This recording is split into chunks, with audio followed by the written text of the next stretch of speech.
پوری دنیا میں ہماری ویڈیوز کے ذریعے دعوت حق قبول کرنے والے جو اسٹوڈنٹس ہیں، بھائیوں میں سے ہوں یا بہنوں میں سے، ان سے یہ وعدہ کیا تھا کہ جب یہ ایشو ریزالو ہوگا ہماری FIR کا، تو پھر اس کے جو قانونی پہلو ہیں اس کے اوپر بھی گفتگو کروں گا۔ اس وقت تک تو یہ ایشو سب جوڈیسی تھا، یعنی زیر سماعت تھا عدالت کے۔ اب چونکہ اس کا ڈیسیژن آ چکا ہے تو انشاءاللہ میں چند ایک گزارشات آپ لوگوں کے خدمت میں رکھوں گا۔ سب سے پہلے تو میں اللہ تعالیٰ کا شکر ادا کروں گا، الحمدللہ الذی انزل علی عبدہ الکتاب ولم یجعل لہ عوجا، آمین۔ اس کے بعد جن جن بھائیوں نے، چاہے وہ وکلاء میں سے ہوں یا ان کو سپورٹ کرنے والے باقی لوگ، جس حوالے سے بھی لوگوں نے ہمیں ہیلپ آؤٹ کیا ہے، تمام کے لیے میں دعا کروں گا کہ اللہ تعالیٰ دنیا اور آخرت میں انہیں اس ایفرٹ کی جزا عطا فرمائے، آمین ثم آمین۔ وہ جو ادھوری FIR تھی، جو میرے ایک ویڈیو کلپ کو کانٹ چھانٹ کے ایک زبردستی بنائی گئی، وہ کس ٹاپک پہ تھی، ویڈیو اس کا کانٹیکسٹ کیا تھا، یہ میں پرانی ویڈیو میں ڈسکس کر چکا ہوں، آج میں اس کو دوبارہ ڈسکس نہیں کروں گا۔ آپ یوٹیوب پہ جا کے لکھیں reality of FIR and fake case on engineer Muhammad Ali Mirza, تو ویڈیو کھل کے آپ کے سامنے آ جائے گی۔ اسلامک پوائنٹ آف ویو سے بھی ساری ڈیٹیلز اس کے اندر ڈسکس کی ہیں الحمدللہ۔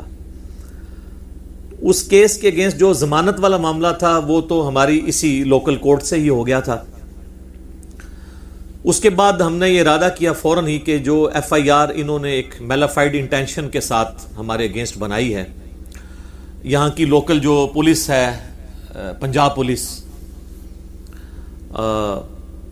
میں ساری پولیس کو تو ظاہر ہے اس میں مورد الزام نہیں ٹھہراؤں گا، ہزاروں سٹوڈنٹس ہمارے پولیس کے اندر موجود ہیں، بہرحال کالی بھیڑیں جو ہیں وہ ہر ادارے کے اندر موجود ہوتی ہیں، تو وہ ایک خاص مکتب فکر کا اعلیٰ کار بنی ان علماء کا، جن میں سے ایک میں نے بتایا تھا وہ کراچی کے ایک نورانی شکل والے مولانا صاحب ہیں، جنہوں نے ویڈیو میں دھمکیاں لگائی تھیں کہ اس کے خلاف FIR کٹوائی جائے، تو وہ ان لوگوں کے ہاتھوں پولیس یوز ہوئی اور خود مدعی بنی اس کیس کی، اور یہ کیس انہوں نے میرے خلاف اس طریقے سے فیک کھڑا کیا۔ اب وہ جب یہاں سے ضمانت ہماری ہوگی تو ہم نے پھر یہ ارادہ کیا کہ ہم لاہور ہائی کورٹ کے اندر اس FIR کو کویش کروائیں گے، ختم کروائیں گے کہ یہ بدنیتی کے اوپر مبنی ہے، بغیر ایویڈنس کے اسی طریقے سے ایک ویڈیو، وہ بھی آؤٹ آف کانٹیکسٹ، اور وہ اگر آپ FIR کا متن پڑھیں تو اس میں یوں لگ رہا ہے کہ جس تاریخ کو انہوں نے 4 مئی 2020 کو یہ FIR کاٹی ہے، وہ یہ پریزنٹ کر رہے ہیں اس میں کہ اسی تاریخ کو میں نے تقریر کی تھی جس کی ویڈیو ان تک پہنچی ہے، حالانکہ وہ ویڈیو ریکارڈ تھی جولائی 2017 کی، اور وہ بھی کاٹ چھانٹ کے کئی جگہ سے کاٹی گئی تھی۔ میں نے اس لیکچر میں ڈیٹیل کے ساتھ بتایا، میں دوبارہ ریپیٹ کرنا ضروری نہیں سمجھتا۔ بہرحال لاہور ہائی کورٹ میں جب ہم نے اپلائی کیا تو ہمیں راولپنڈی بینچ جو ہے سوا اڈے کے پاس، یہ قریب پڑتا ہے، یہیں پہ ہم نے اپنی ریٹ پٹیشن فائل کی، تو اس کی جو باقاعدہ پہلی ڈیٹ جس کے اوپر انہوں نے DPO جہلم کو طلب کیا، اور دوسری طرف سے ظاہر ہے ہم تو مدعی تھے، پہلی تاریخ تھی 5 جون 2020، یہ فرسٹ آفیشل ایک تاریخ تھی جس کے اوپر انہوں نے اپنا جواب لے کے آنا تھا اور عدالت میں یہ ایشو ڈسکس ہونا تھا۔ تو جب عدالت میں کیس پہنچا تو پنجاب پولیس کی طرف سے بھی ان کے ایک آفیسر لیول کے بھائی آئے ہوئے تھے، پلس سرکاری وکیل تو ہر عدالت کے اندر موجود ہوتا ہے جو ان کو ریپرزینٹ کر رہا تھا، ہماری طرف سے بھی تقریباً 7-8 وکلاء پیش ہوئے تھے، جن کو میں نے کوئی پیمنٹ نہیں کی، وہ سارے اسٹوڈنٹس ہی ہیں، وہ پنڈی کورٹس کے اندر ہی ہوتے ہیں، انہوں نے فی سبیل اللہ یہ سارا معاملہ کیا، تو اپنے پوائنٹس انہوں نے رکھے ہوئے تھے، وہ ایز سچ ان کو ڈیٹیل سے ڈسکس کرنے کی نوبت ہی نہیں آئی، کیونکہ جج نے جب پہلا کوسچن کیا نا، یہ پولیس والے ہوں یا ہمارے جو ٹی وی اینکرز ہوں یا پولیٹیشینز ہوں یا باقی اداروں کے لوگ، ان کی ساری جو گدڑ بھبکیاں نا وہ میڈیا کے اوپر ہوتی ہیں، جوڈیشری میں آپ نے ایویڈنس پروڈیوس کرنا ہوتا ہے، وہ آپ یہ نہیں کہہ سکتے کہ جان اللہ کو دینی ہے، یہ باہر سارے آپ اس طرح کی الفاظ استعمال کر سکتے ہیں، وہاں تو آپ نے ایویڈنس دینا ہوتا ہے، جوڈیشری تو ایویڈنس کے اوپر چلتی ہے، یہی اسلام کا اور قرآن کا قانون ہے۔ تو وہاں پہ جب ہائی کورٹ کے جج نے ان سے کوشچن کیا کہ یہ جو آپ ویڈیو پروف کے طور پر لے کر آئے ہیں تو اس کا پہلا سٹیپ یہ ہے کہ فورینزک آپ نے اس کی کروائی ہے جانچ پڑتال ٹیکنیکلی کہ یہ ویڈیو اسی بندے کی ہے, اسی کانٹیکسٹ کے ساتھ ہے, ڈبنگ نہیں ہوئی آگے پیچھے سے وہ کاٹا تو نہیں گیا. تو ادھر جناب وہ پہلے ہی سوال کے اوپر جو ہیں وہ ڈھیر ہو گئے. یہاں سے جو مدعی صاحب گئے ہوئے تھے پولیس آفیسر, تو چونکہ وہ جج جو ہوتا ہے نا وہ تو بہت سمجھدار ہوتا ہے, وہ تو فیس ریڈنگ سے بھی اس کو پتہ چل جاتا ہے. اور وہاں پہ جو سرکاری وکیل جو روزانہ اس طرح کے کیسز کو دیکھتے ہیں ان کو جج کا موڈ سمجھ آ گیا کہ بھئی یہ تو بنیادی چیز ہی نہیں ہوئی, اس کی فورینزک ہی نہیں ہوئی تو یہ کیس تو فارغ ہو جائے گا. اور جب فارغ ہوگا تو اس میں جج یہ بھی ریمارکس لکھ سکتا ہے کہ میلافائڈ انٹینشن کی وجہ سے سب کچھ ہوا ہے, لہذا الٹا کیس جو ہے پولیس کے اوپر چلا جائے گا. تو انہوں نے پری ایمپٹیو رائٹ استعمال کرتے ہوئے خود ہی وہاں پہ ریکویسٹ کر دی کہ جی ہماری طرف سے آپ جو ہے نا اس کو کینسل کر دیں. جو انویسٹیگیشن کرنے والی ایجنسی ہے وہ خود کینسلیشن کی اپلیکیشن دے رہی ہے جج کو کہ یہ آپ کیس ہی واپس لے لیں, یہ کینسل کر دیں ایف آئی آر. تو بھائی کاٹی کیوں تھی آپ نے, اتنا بڑا ہنگامہ کھڑا کیا, پوری دنیا کے اندر ہلچل مچ گئی. اگر آپ نے اینڈ پہ یہی کرنا تھا, وہ اس لیے کہ ان کو پتا تھا کہ یہ سب کچھ جعلی چل رہا ہے, چند لوگوں کو خوش کرنے کی خاطر انہوں نے یہ حرکت کی اور ایک مذہبی منافرت پھیلانے کے لیے اور ایک فرقے کی سپورٹ میں آ کے سب کچھ کیا انہوں نے. تو جج نے ان کو پھر فیور دی. وہ جو جج کا ڈیسیژن ہے وہ انشاءاللہ ہم جے پی جی میں یہاں پہ اٹیچ بھی کر دیں گے, اس کے اوپر ہماری جو ریٹ پٹیشن کا نمبر بھی ہوگا اور لاہور ہائی کورٹ کی ویب سائٹ بنی ہوئی ہے, آن لائن جو بھی ڈیسیژن ہو جاتے ہیں نا وہ آپ جا کے خود بھی پڑھ سکتے ہیں, اس کو ڈاؤن لوڈ کر کے آپ دیکھ سکتے ہیں. یعنی وہ ایک پبلک ڈاکومنٹ ہوتا ہے, یہ نہیں ہے کہ آپ کو نکلوانا پڑے گا. آپ بس صرف وہ جو نمبر اس میں ڈسپلے ہو رہا ہوگا نا وہ جا کے ویب سائٹ پہ ڈالیں تو آپ کو یہ بھی پتہ چل جائے گا ہماری ریٹ پٹیشن جو ہے اس پہ کیا پوائنٹس لکھے تھے, اس کے اگینسٹ جو جج نے ریمارکس دیے وہ کیا تھے, الٹیمیٹلی ڈیسائیڈ کیا ہوا. یہ سب کچھ آفیشلی لاہور ہائی کورٹ کی ویب سائٹ کے اوپر اویلیبل ہوگا اس نمبر کے اگینسٹ. تو ہم انشاءاللہ اٹیچ بھی کر دیں گے. اس میں انہوں نے واضح لکھا ہے کہ جو انویسٹیگیٹنگ ایجنسی ہے یعنی پولیس جو خود ہی مدعی بن گئی تھی اس نے جو ہے نا وہ کینسلیشن کے لیے اپلائی کر دیا کہ ایف آئی آر ہم واپس لیتے ہیں. حالانکہ ہم اس لیے تو نہیں گئے تھے, ہم تو اس لیے گئے تھے کہ یہ میلافائڈ انٹینشن کے ساتھ. بہرحال جج نے ان کو ایک فیور دی کہ یہی کچھ لکھ دیا. ادروائز اگر ہم پر ہوتا تو اگر ہمارا زور چلتا ہوتا تو ہم جج سے کہتے کہ آپ یہ کینسلیشن کی بجائے یہ لکھیں کہ انہوں نے میلافائڈ انٹینشن کے تحت کی, ان کے پاس کوئی ایویڈنس نہیں تھا. اگر ایویڈنس اب بھی ہوتا تو یہ ٹائم مانگ لیتے, ٹائم بھی نہیں انہوں نے مانگا کہ ہم ابھی فورینزک کروا لیتے ہیں. ان کو پتا ہے کہ وہاں سے بھی ہمیں جو کچھ ملنا ہے تو الٹا پھر ہم سب لوگوں کی پیٹیاں بھی اتریں گی, ہم اندر بھی جائیں گے. تو جج نے ان کو فیور دی کہ ٹھیک ہے آپ کی ریکویسٹ کے اوپر, ادروائز ہم پر ہوتا تو ہم یہ لکھواتے. بہرحال اس شر میں سے خیر یہ نکلا ہے کہ اگر جج یہ سب کچھ کرتا تو انہوں نے کہنا تھا جج ہی بک گیا ہے, وہ بھی کوئی انجینئر صاحب کا اسٹوڈنٹ نکل آیا. تو اب ان کی فیور میں اس اعتبار سے ڈیسیژن ہوا ہے کہ ان کی ریکویسٹ کے اوپر کینسلیشن ہوگی ہے. کم از کم اب کوئی یہ نہیں کہہ سکتا, دونوں پارٹیاں متفق ہیں, جوڈیشری بھی اور انویسٹیگیٹنگ ایجنسی یعنی پولیس جو خود مدعی بنی ہوئی تھی, دونوں اس پہ متفق ہیں کہ یہ ایف آئی آر بوگس تھی, فیک تھی. پیچھے تو کوئی, تو میں نے تو اس شر میں سے بھی خیر تلاش کر لیا ہے کہ 100% ہمارے حق میں ہے یہ چیز, الحمدللہ. تو یہ اللہ تعالیٰ کی طرف سے مہربانی ہوئی. بہرحال اس دوران یہ لوگ ٹھنڈے نہیں رہے, یہاں پہ جتنے ہمارے جو پولیس کے لوگ تھے جو اس کیس میں انوالو تھے, ظاہر ہے کہ ان کو پتا تھا کہ انہوں نے غلط کام ڈالا ہے, ہاتھ پاؤں انہوں نے بہت مارے ہیں. ایف آئی اے میں بھی انہوں نے کیس بھیجا جہاں پہ جو ہے وہ اس طرح کی ویڈیوز کی انویسٹیگیشن کی جاتی ہے, اور خود وڈرا ہونے کی کوشش کی کہ پولیس کی بجائے ایف آئی اے کا کیس بنتا ہے. جو کہ اس دن آپ جس دن انہوں نے یہ سارا کیس بنایا تھا, ضمانت ہوئی تھی, اسی دوران بی بی سی اردو نے ڈی پی او جیلم کا انٹرویو لیا تھا جس میں انہوں نے کہا تھا کہ جی ہمارا کیس مضبوط نہیں تھا اسی لیے ضمانت ہو گئی ہے, اور اب ہم دیکھ رہے ہیں کہ یہ کیس ایف آئی اے کا بنتا ہے, یہ پولیس کا بنتا ہی نہیں ہے. تو پہلے تو میں نے یہ سمجھ آئی, اور باقی انہوں نے جو کچھ دھوکے اس میں کیے وہ تو میں ڈسکس کرنا نہیں چاہتا, وہ ان کا اور اللہ کا معاملہ, وہ انشاءاللہ قیامت والے دن سے نیکیاں لیں گے, وہ میں ان چیزوں کو ڈسکس نہیں کرنا چاہتا. بہرحال ایف آئی اے میں انہوں نے ہاتھ پاؤں مارے, وہاں سے ایف آئی اے کی طرف سے بھی ان کو بالکل واضح جواب آ گیا کہ آپ کی جو اپلیکیشن آپ نے دی ہے نا ڈی پی او صاحب, یہ ڈسپوز آف کی جاتی ہے, اس کے اندر کوئی لاجک نہیں, یہ آؤٹ آف کانٹیکسٹ کاٹی گئی ہے. کیونکہ وہاں پر بھی جو لوگ تھے انہوں نے کانٹیکسٹ کے ساتھ اس ویڈیو کو دیکھا, اور آلموسٹ انہوں نے 1 مہینہ لگایا. 11 مئی کو انہوں نے اپلائی کیا, 11 جون کو وہاں سے ڈیسیژن نکلا. اس ڈیسیژن کی کاپی بھی ہمارے پاس اویلیبل ہے, اور جو وہ ڈاکومنٹ ان تک آیا تھا آفیشیل, انشاءاللہ ہم اس کو بھی ڈسپلے کر دیں گے تو آپ کو پتہ چلے گا انہوں نے اپنی ساری کوشش جو کرنی تھی وہ کر لی ہے.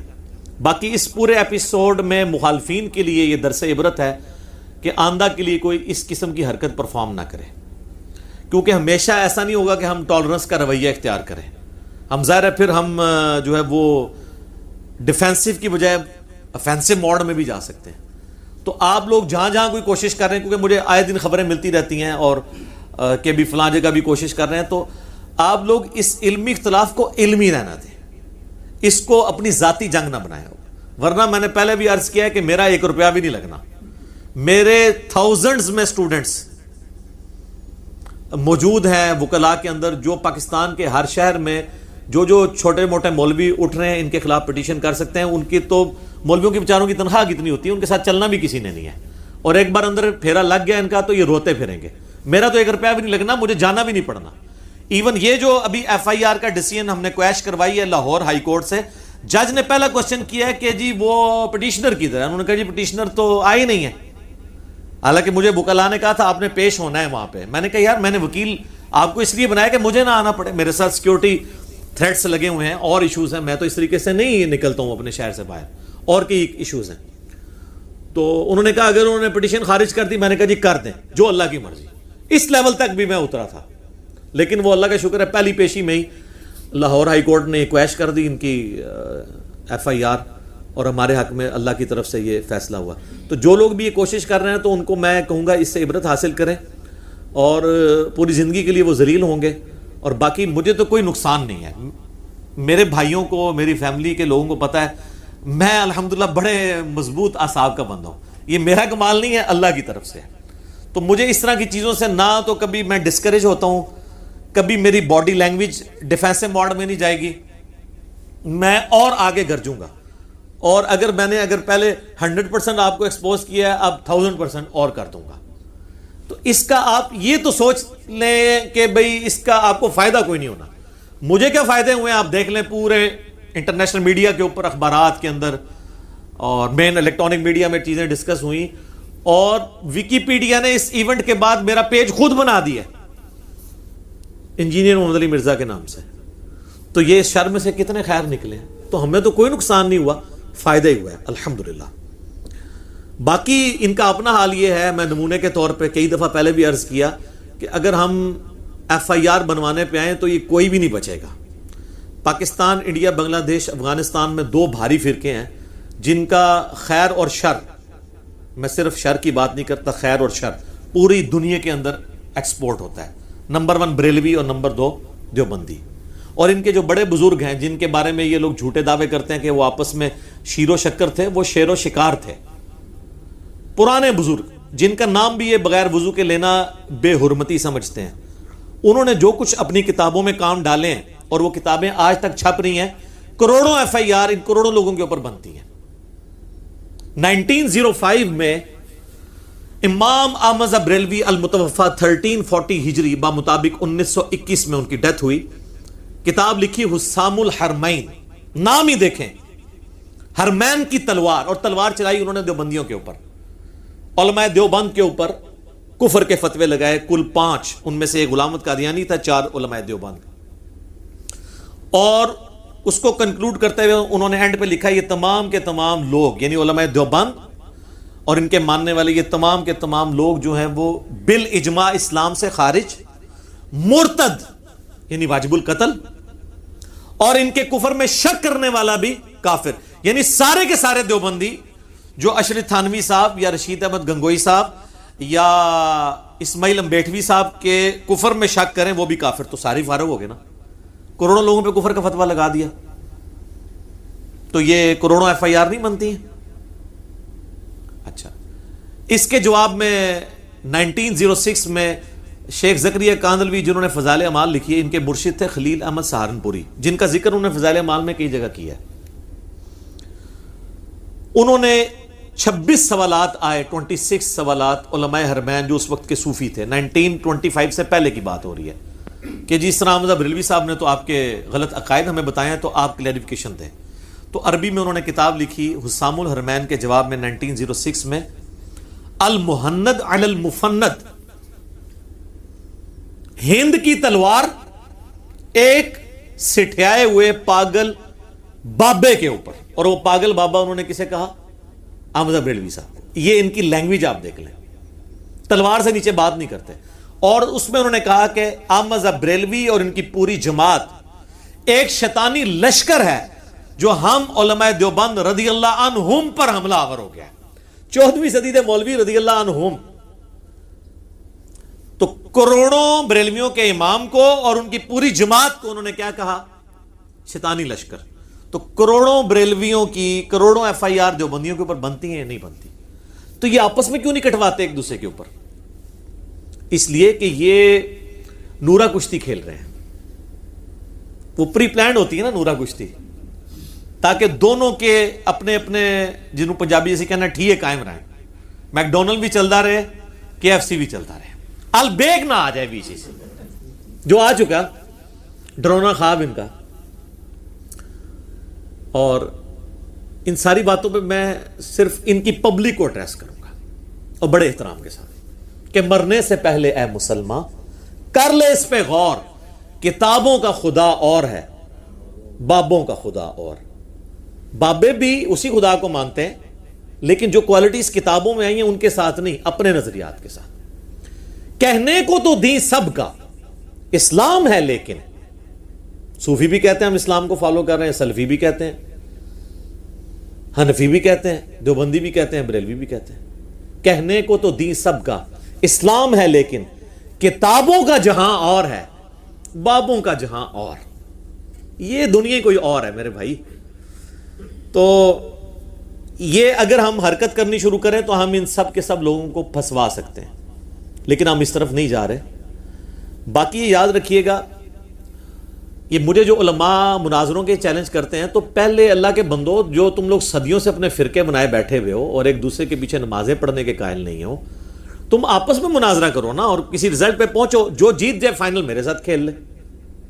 یہ بھی میں تعلیق بالمحال کہہ رہا ہوں، مجھے پتا ہے کہ ہونا ہی کچھ نہیں ہے. مجھے کیوں، میں تو نہ میری کوئی چندہ بک، نہ میرا کوئی مدرسہ، نہ کوئی مسجد. آپ کے پیچھے ہم نمازیں پڑھتے ہیں، ہم نے تو نہ کوئی ہمارا فرقہ. یہ آپ لوگوں کے مسئلے آپس میں حل نہیں کر رہے. مجھے سارے مناظروں کے چیلنج کرتے ہیں جی سامنے لا کے بٹھائیں. بھی بٹھا کے کیا کرنا ہے؟ ہم آپ کی پبلک کے سامنے بیٹھے ہوئے یوٹیوب پہ، آپ بھی اپنی پبلک کو سیٹسفائی کریں. اور پھر آؤٹ آف کانٹیکسٹ میری ویڈیوز کاٹتے ہیں جی انجینئر مدنی مرزا نے مناظرے کا چیلنج. سر آج تک میری کسی ویڈیو میں یہ لفظ موجود نہیں ہے مناظرے کا چیلنج. میں تو پہلے دن سے اسی کے خلاف ہوں. اسی لیے تو مسجد کی بجائے یہ دار ارقم سجایا ہم نے اور یوٹیوب کے ذریعے آپ کی پبلک کو ایڈریس کر رہے ہیں. ورنہ تو آپ کے مولویوں سے مناظرے کر رہے ہوتے. اس سے بڑھ کے میں نے ایک ایفیڈیوٹ خود بنا کے لکھا 8 پوائنٹس کا. ہم سے تو صرف انہوں نے، پولیس نے لوکل کہا تھا کہ آپ لکھ دیں کہ یہاں پہ آپ کوئی اینٹی سٹیٹ ایکٹیویٹی نہیں کرتے اور کوئی مناظرے نہیں کرواتے. تو میں نے 8 پوائنٹس اپنے وکلاء سے مشورہ کر کے ایک پوری کی پوری آپ سمجھ لیں نیریٹو بنا کے ان کو دیا، بلکہ کاؤنٹر نیریٹو کہنا چاہیے. پوری ڈاکٹرن کلیئر کی ہے. اور میں کہتا ہوں تمام مدرسوں کے لوگوں سے، ان کے علماء سے، یہ ہمارا جو ہے نا وہ سٹیمپ پیپر کے اوپر جو ہم نے ایفیڈیوٹ لکھ کے دیا نا، یہ بھروانا چاہیے. ایک ایک پوائنٹ اس کا انشاءاللہ ہم اس میں ڈسپلے بھی کر دیں گے، آپ پڑھیں. ایک ایک پوائنٹ اتنی گہرائی کے ساتھ ہے. ظاہر ہے جب پڑھا لکھا بندہ لکھے گا تو پھر اسی طریقے سے اپروچ ہوگی نا. تو وہ ہم نے لکھ کے دیا. تو ہم نے کیوں مناظرے ایکسیپٹ کرنے، یا وہ یہ تھا کہ میں نے کئی ایک ویڈیوز میں کہا کہ میرا فلاں شخص کے لیے علمی چیلنج ہے، مناظرے کا چیلنج نہیں، علمی چیلنج ہے کہ وہ اب اپنی پبلک کو سیٹسفائی کرے کہ اس کے بابے نے کیا کام ڈالا ہے. مثلا میں نے بریلوی علماء کو کہا کہ آپ کے بابا جی نے کتاب خود آپ لوگوں نے چھاپی. ہم نہیں کہتے کہ انہوں نے کیا ہوگا، ان کی طرف منسوب ہوگی، لیکن چھاپ رہے ہیں. لیکن آپ ضد میں ہیں کہ یہ انہیں کیا. حشد بہشت کتاب کے اندر فوائد السالکین ایک اس کی سب بک ہے، اس کے اندر 8 کتابوں میں، اس میں معین الدین چشتی اجمیری المتوفا 633 ہجری کی طرف ایک واقعہ منسوب کیا کہ انہوں نے اپنے مرید سے کلمہ پڑھوایا تھا لا الہ الا اللہ چشتی رسول اللہ. اس کی یہ تعویل کر رہے ہیں، مناظرے کر رہے ہیں. میں نے ایک ان کی 2 نمبری کا جواب دیا ہے. وہ آج وہ ٹاپک نہیں، میں صرف اشارتاً بتا رہا ہوں، ہم ڈسپلے کر دیں گے اور اس کلپ کا تھمب نیل بھی لگا دیں گے. ویسے تو آپ چشتی رسول اللہ یوٹیوب پہ لکھیں تو میرا کلپ آ جائے گا، ان کی ساری چال بازیوں کے میں نے جواب دیے، آج میں وہ جواب نہیں دے رہا.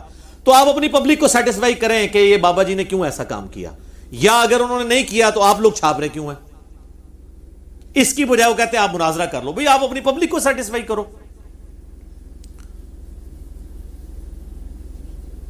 تو یہ اپنی پبلک کو سیٹسفائی نہیں کر سکتے. ان کو پتا ہے کہ پبلک کو سیٹسفائی کرنے کی کوشش کی تو کوئی ممتاز قادری اٹھ جائے گا اور ان کو شہادت کے مرتبے تک پہنچا دے گا. اگر وہ نہ بھی اٹھا تو 295C تو تیار ہے نا ان کے اوپر لگنے کے لیے. تو اس لیے پھر میرے اوپر غصہ کھانا شروع کر دیتے ہیں. دوسری طرف میں نے اشرف تھانوی والا واقعہ جو سارے بریلویوں کو پتا ہے، وہ تو 100 سال سے چیخ رہے ہیں کہ اس کے مرید نے ایک خواب لکھا، اس کے رسالہ جو الامداد چھپتا تھا، اور اس نے کہا خواب میں بھی پڑھ رہا ہوں، بیداری میں بھی کوشش کرتا ہوں، لیکن زبان سے پھر بھی نکلتا ہے لا الہ الا اللہ اشرف علی تھانوی رسول اللہ اور اللہم صلی علی نبینا اشرف علی، نعوذ باللہ. اور کہتا جی میں، اور اس کا وہ جواب دے رہا ہے پیر صاحب کوئی نہیں، تسلی ہے اس واقعے میں کہ تمہارا پیر متبع سنت ہے. مجھے کو لکھ کے بھیجے نا یہ تو مجھے تو رات کو نیند نہیں پڑے گی. میں کہا بھائی آپ بھی مرے گا، منو ہی نال مروائیں گا. تو انڈورس کیا ہے. یہ کہتے ہیں خواب کا واقعہ، نا خواب نہیں، بیداری ہے. ایک ایک چیز ڈسپلے کروائی ہے. اور پورا میں نے اس کے اوپر ایک کلپ بھی ریکارڈ کروایا تھا. وہ کراچی کا ایک مولانا، وہ کمزور گول کیپر بن کے سامنے اب آنا ہی چھوڑ گیا. وہ ہم نے بھی اس لیے اس کو اب پیچھے کر دیا. اس نے خود ریکویسٹ کیا جی مجھے نکال دیں. اس کو بڑوں نے سمجھا دیا ہوگا کہ بھائی تو غلط جگہ ہاتھ پا لیا، اتنے تیسی نہیں پا سکتے ہاتھ 11,000 وولٹ نو. لیکن جو اس نے ڈیمیج کرنا تھا نا اپنے فرقے کا میرے ہاتھوں، وہ کروا لیا. تو اس پہ میرا ایک کلپ ہے جو سینکڑوں ہزاروں دیوبندیوں کی توبہ کا سبب بنا. اشرف علی تھانوی رسول اللہ لکھیں، ساتھ انجینئر محمد علی مرزا، میرا وہ کلپ کھل جائے گا. تو آج میں اس کو ڈسکس نہیں کر رہا، صرف اشارتاً میں نے ذکر کیا. یہ نہ ہو کہ وہ کہیں کہ یہ بیچ میں پوائنٹ تھے وہ کیوں نہیں بتائے ہیں، وہ علیحدہ سے ریکارڈڈ موجود ہیں. آج ٹاپک ڈفرنٹ ہے.